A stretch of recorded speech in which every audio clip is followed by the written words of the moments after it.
pour le soldat soviétique qui arrivera à abattre Lauri Torni. وبعد كي هاد العسكري remporta كاع هاد les batailles, la Finlande خسرت الحرب تاع la continuation. Déjà l'armée finlandaise ou l'armée du Troisième Reich était très petit face à la colossale armée rouge اللي هي كانت كبيرة. وفي سبتمبر 44 la Finlande doit signer l'armistice مع موسكو. لازم ترجع les territoires تاعها l'URSS وتخلص les dédommagements. On a dans l'armée finlandaise Lauri Torni وكاع les soldats finlandais راهم يشوفوا l'ombre تاع موسكو يبلاني في Helsinki. Et le 17 janvier 1945 on approche à la fin de la deuxième guerre mondiale. La mer Baltique, Lauri Torni il a embarqué dans un bateau de pêche où كان يسكلوتي le reflet de la lune في l'immense étendue d'eau تاع la mer Baltique. Le bateau de pêche كان navigué fleuve large. وهنا le capitaine تاع البابور il a actionné des signaux lumineux تاع الباطو. Puis un sous-marin allemand s'est dévoilé. Puis Lauri Torni et ses hommes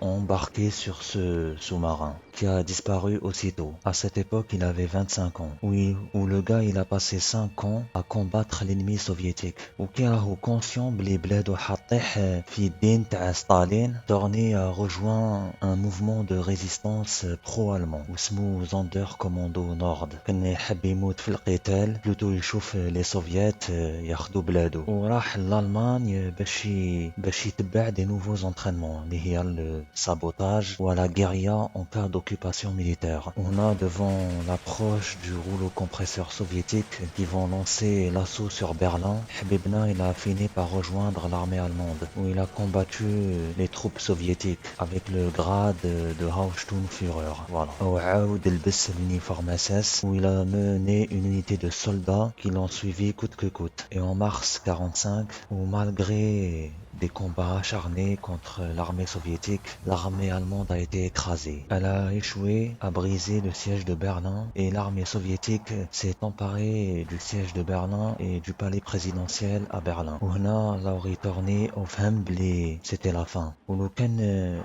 les soldats de l'armée rouge يحكموه راحت فيه. Donc sa seule option c'était de fuir dans le nord-ouest. وهنا le soldat il a rejoint le nord de Hambourg, la ville de Lübeck. ومع كاع ses hommes ils se sont rendus aux Britanniques. Puis il a été enfermé dans un camp de prisonniers de guerre وبعدها هرب craignant d'être échangé par les soviétiques contre d'autres détenus au bout de quelques semaines. Puis il est parvenu à rejoindre la Finlande sous une fausse identité. Puis après la fin de la deuxième guerre mondiale, la Finlande sous une fausse identité, Lauri Torni a débuté une nouvelle vie dans le domaine civil. Mais puis en avril 1946, dans la banlieue d'Helsinki en Finlande, Torni a été démasqué par la police d'État sous influence communiste. Il a été arrêté et jugé de trahison pour avoir rejoint l'armée allemande nazi. Il a été condamné à 6 ans de prison, mais au bout de 5 mois, il a réussi à s'échapper de prison grâce à un grappin qu'il a fabriqué lui-même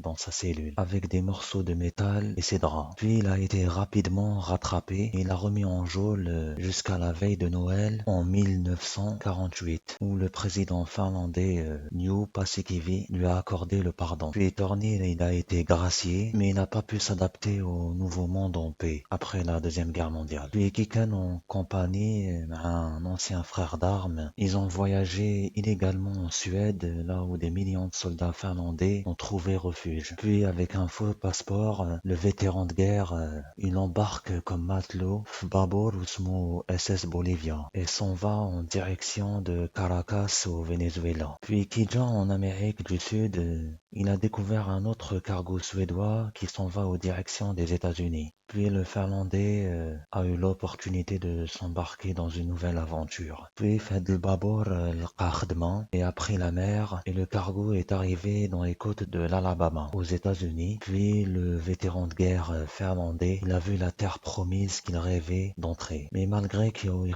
fait le Babor, il lui est interdit de descendre. Mais peu importe les règles, Torni plonge dans la mer et rejoint la terre ferme à la nage. On a trompé, épuisé, le jeune Finlandais est rentré illégalement illégalement aux États-Unis. Puis le septembre 1950, à New York City, Lowry tournait au 12 New York, quelques semaines après avoir posé les pieds aux États-Unis, où dans le quartier de Philtown à New York, l'assaut il ne passe pas inaperçu. Danik Wujou. Des ressortissants finlandais le reconnaissent, car il est considéré comme leur héros de guerre durant la guerre d'hiver et la guerre de continuation. Comme il est aidé par ses compatriotes, il s'intègre à la vie new-yorkaise et il enchaîne les petits boulots comme homme de ménage, charpentier. Ou 3 ans plus tard, il a obtenu le droit d'asile. Hona Lowry Torney Bedel Esmo. Il s'est fait maintenant appeler Larry Thor. Le mec de 35 ans s'est engagé rapidement dans l'armée US, qui est la 3e armée et la dernière de sa carrière. Comme il est vétéran de plusieurs guerres, il a quasiment connu les opérations les plus extrêmes et les plus dangereuses de son temps. Où ses talents et ses capacités dans l'armée américaine, il a forcé l'admiration de ses supérieurs là-bas. Puis ils l'ont nommé officier et ils l'ont affecté à la meilleure unité des forces spéciales américaines. Où pendant son premier entraînement, un officier l'a reconnu là-bas. En fait, c'était son ancien compagnon de guerre dans la Deuxième Guerre mondiale, la Finlande. Hona Larry Thorne, Yahoo officier et commandant, il a enseigné aux soldats américains de la 2e unité des forces spéciales américaines le maniement des armes, le ski, des tactiques de survie dans des milieux hostiles ou des tactiques de guérilla, voilà. Et oui, il n'a rien perdu de son leadership. Il maffe l'armée finlandaise ou l'armée allemande durant la Deuxième Guerre mondiale. Thorne a carrément forcé et a suscité l'admiration des hommes dans l'armée américaine. Il est rapidement devenu une légende et très respecté dans les unités des forces spéciales américaines. Un jour, il a été détaché dans une base américaine de l'Allemagne de l'Ouest. Et aussi, il a participé à des nombreuses missions secrètes, comme des missions d'espionnage, de sabotage. À cette époque, c'était la guerre froide. Lui, في 1992, Larry Thorne a mené en toute discrétion un groupe de recherche dans des montagnes iraniennes en Iran pour récupérer des documents confidentiels et des dépouilles des agents dans la carcasse de l'avion de l'US Air Force. 8 janvier 1964, il a été envoyé dans la République du Vietnam. À cette époque, le Vietnam était divisé entre la République populaire vietnamienne qui était soutenue par l'Union soviétique au nord, au sud la République du Vietnam qui était soutenue militairement par les États-Unis. Et à cette époque, le Vietnam était en guerre. Et le lieutenant Larry Thorne a été envoyé pour des missions spéciales dans ce pays. Et sur place, il était engagé à former les nouvelles recrues qui ont été envoyées pour cette guerre et un jour il a fait preuve de bravoure en repoussant une féroce attaque des Viet Cong sur sa base. Et il avait même mené des opérations de ratissage des zones au Vietnam pour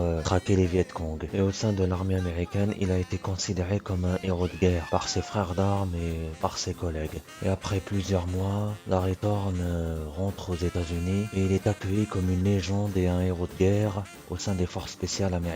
Il était très admiré et très respecté là-bas. Puis le 18 octobre 1965, le capitaine Thorne s'est porté volontaire pour des missions dangereuses et périlleuses. Et il est revenu au Vietnam pour des théâtres d'opérations spéciales. Et il a intégré une unité d'élite. Puis tard dans la journée, le capitaine Thorne est allé en mission clandestine chez le Pélé des Viet Cong dans des forêts. Puis avec quelques hommes, il a embarqué dans l'hélicoptère.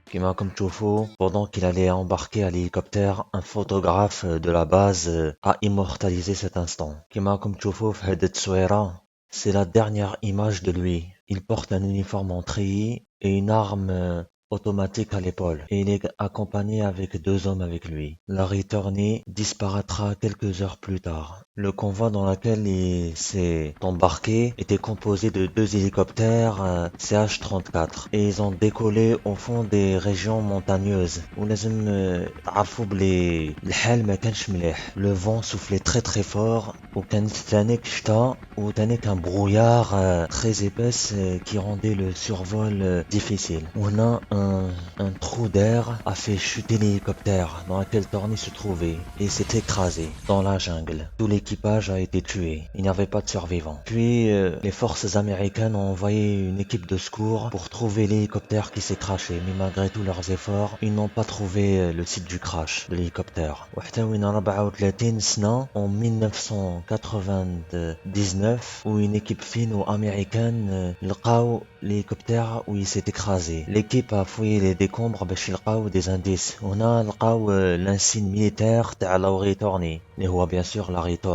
Puis des funérailles ont été organisées à son encontre. Et puis je vous jure, cet homme a été considéré comme une légende. كي سمعوا الحكاية تاعو وش عاش, ça a été vraiment incroyable. Déjà, ils ont quasiment créé des documentaires عليه, même des magazines, même des livres عليه. Une histoire d'un homme qui a passé 3 armées différentes et qui a fait la guerre toute sa vie. حكايته كي بدات في لا فنلندا وخلصت في لا جانجل فيتناميان على جال ان كراش ديليكوبتر. كما راكم تشوفوا خوتي لحقنا في لا فان تاع لا فيديو. والله العظيم c'était vraiment une histoire très incroyable de ce type et elle était très intéressante. كما راكم تشوفوا j'espère عجبتكم, j'espère que vous êtes un peu cultivés. نتلاقاو la prochaine fois pour une nouvelle vidéo. الله يعاونكم. تهلاو. I'm good, yeah, I'm feeling alright. Baby, I'ma have the best fucking night of my life. And wherever it takes me, I'm down for the ride. Baby, don't you know I'm good, yeah, I'm